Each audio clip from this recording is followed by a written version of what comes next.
डलवाना चाहता हूं और आपके माध्यम से प्रदेश की और मंडी संसदीय क्षेत्र की जनता की नज़र उसके ऊपर डलवाना चाहता हूं। पिछले कल मैंने मंडी के जो हमारा शहर है इसका विस्तृत दौरा किया, चाहे वो कोटली में था, चाहे मझवाड़ में था, चाहे कई वार्ड्स जो हमारे अलग अलग वार्ड्स हैं मंडी शहर के, वहाँ का हमने दौरा किया।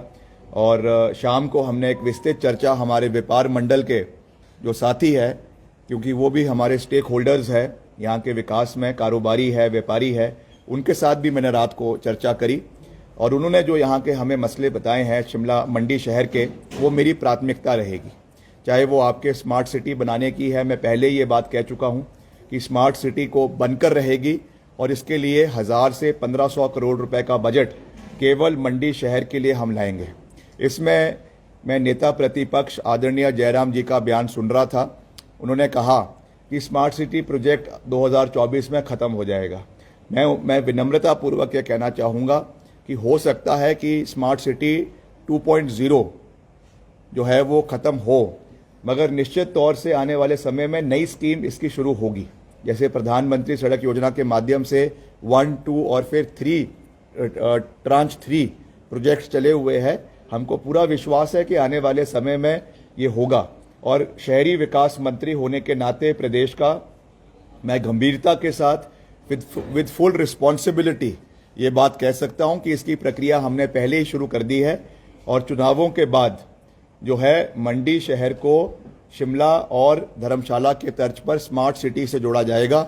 उसमें पार्किंग की फैसिलिटीज़ होगी, जैसे जाखू मंदिर में हमने एस्केलेटर लगाया है बुजुर्गों के लिए, वैसे ही एस्केलेटर्स जगह जगह पर मंडी शहर के अंदर जहां पर आवश्यकता होगी, खास करके सीनियर सिटीजन्स के लिए, जो हमारे डिफरेंटली एबल्ड लोग हैं, हैंडीकैप लोग हैं, उनके लिए खास करके ये सुविधा हम प्रोवाइड करवाने का प्रयास करेंगे। चाहे उसमें फुट ओवर ब्रिजेस है, चाहे उसमें अंडर पासेज है, चाहे उसमें इलेक्ट्रिक व्हीकल्स मंडी शहर के अंदर चलवाने की बात है, ई चार्जिंग स्टेशंस लगवाने की बात है, और ब्यास नदी के ऊपर चैनलाइजेशन करना मेरी नंबर 2 प्राथमिकता सबसे बड़ी है। इस पे भी हमने पहले ही शुरुआत कर दी है।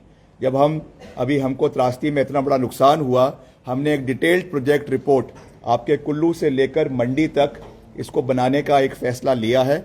और इसकी डीपीआर हमने जो है वो CWC water commission, central water commission को भेज दी है। ये मेरी प्राथमिकता रहेगी बतौर सांसद मंडी संसदीय क्षेत्र का, कि मैं आने वाले समय में सेंट्रल वाटर कमीशन से, हमारे केंद्रीय जल शक्ति मंत्रालय से और लोकसभा में आपके तटीकरण का, ब्यास नदी के तटीकरण का प्राथमिकता पे मसला उठाऊंगा, ताकि भविष्य में इस तरीके की कोई भी आपदा आती है तो मंडी शहर के लोगों को नुकसान कम से कम हो। ये हमारी प्राथमिकता रहेगी।